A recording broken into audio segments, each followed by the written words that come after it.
Unless you've been living under a rock, you know that the US bombed nuclear sites in Iran over the weekend.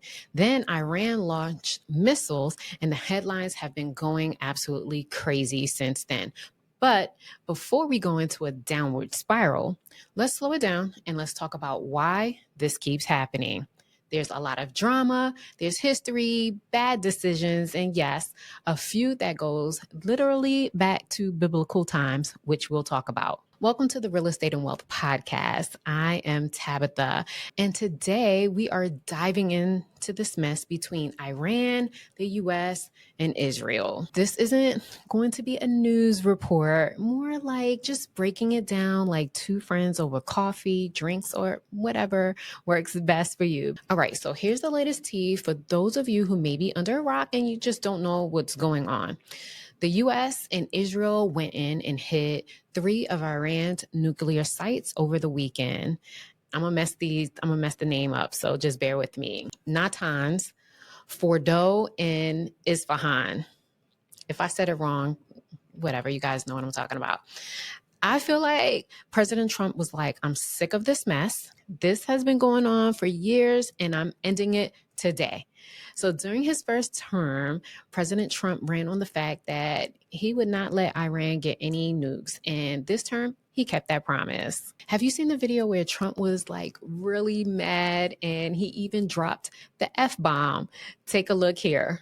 That they basically have two countries that have been fighting so long and so hard that they don't know what the they're doing. Do you understand that? As soon as we made the deal, they came out and they dropped a load of bombs, the likes of which I've never seen before. The biggest load that we've seen. I'm not happy with Israel.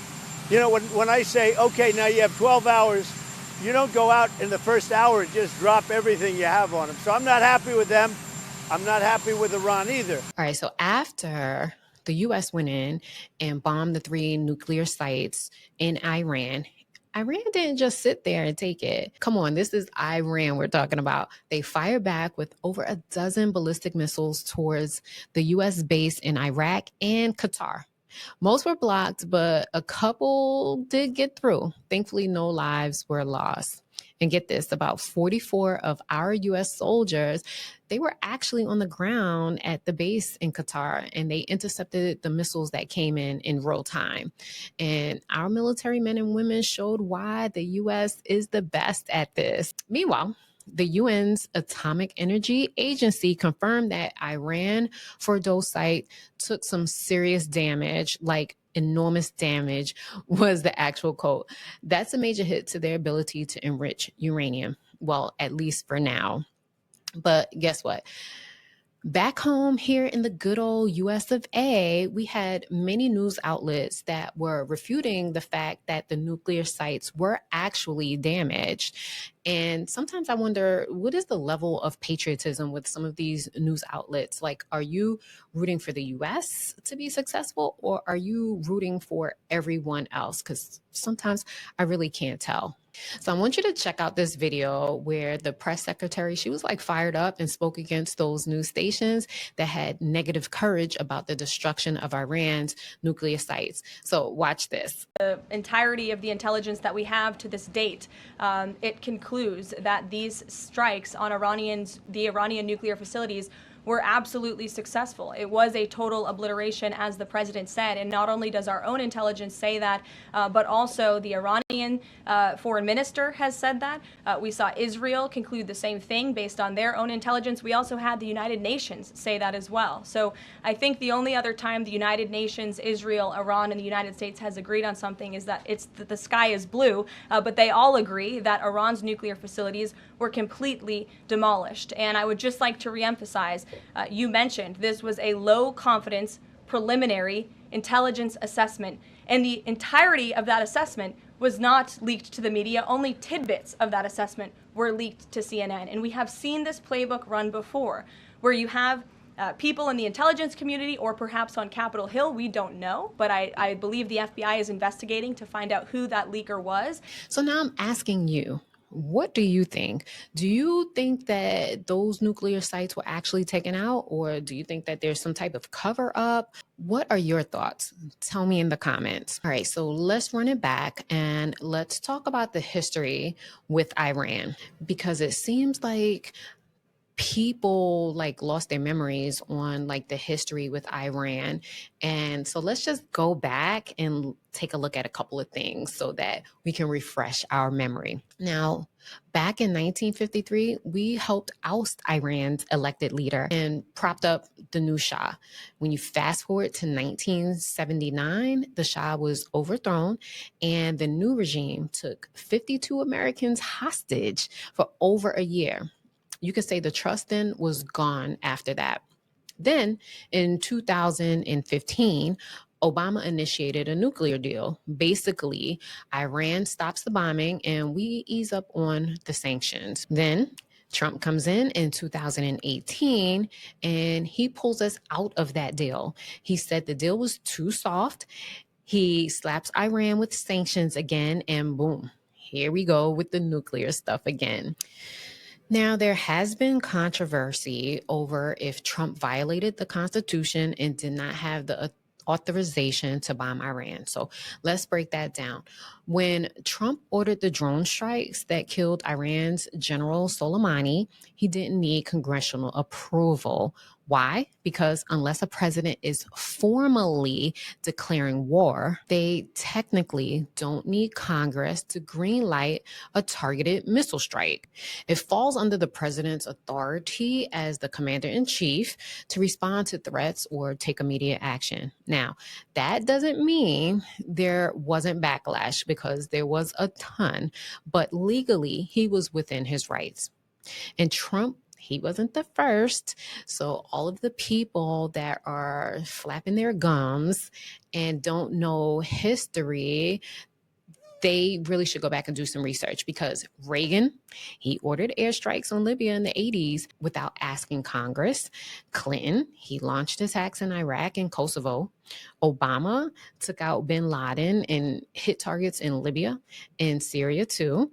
And this has been happening across administrations, both Democrats and Republicans. So people are outraged as if this was the first time, and it was not. Be honest, do you think the president should be required to go through Congress anytime they want to do a targeted missile strike?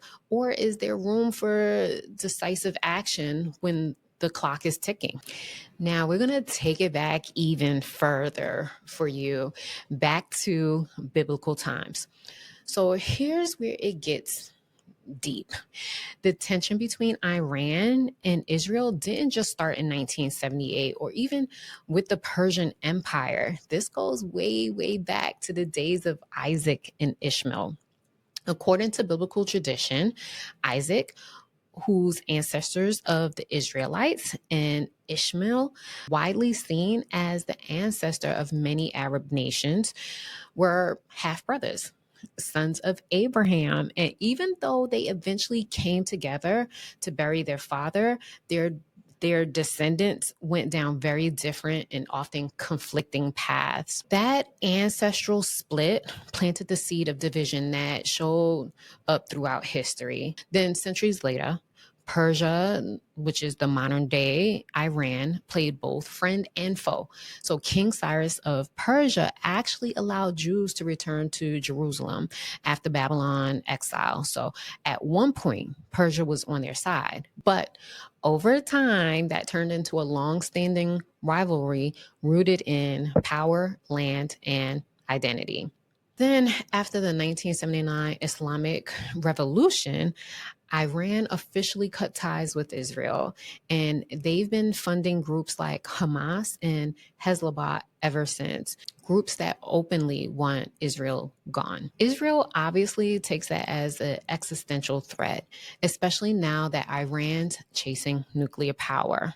So let's have an honest moment. Is this feud something we can actually fix? Or are we trying to put a Band-Aid on a generational wound that goes back thousands of years? Comment below and let me know, is this a fixable feud, or not.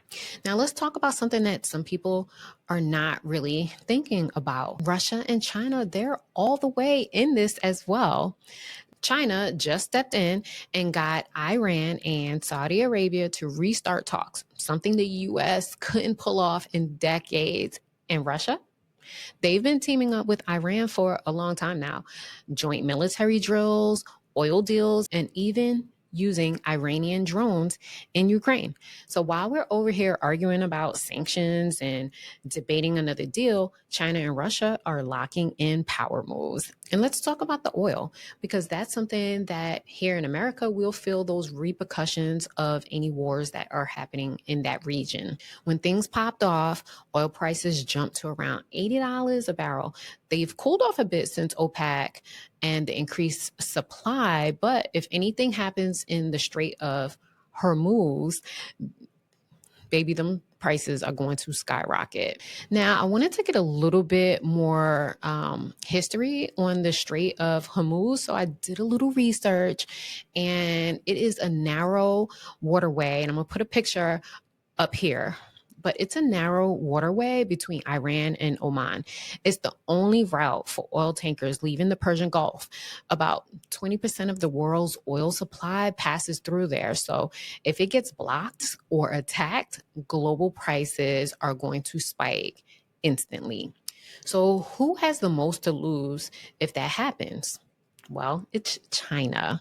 China relies on the Middle Eastern oil like no other country. If that supply gets shaky, they feel it immediately. And let's not act like we are immune. After the Keystone pipeline got shut down, we became more dependent on imported oil again. So now when the Middle East just even flinches, we feel it at the pump.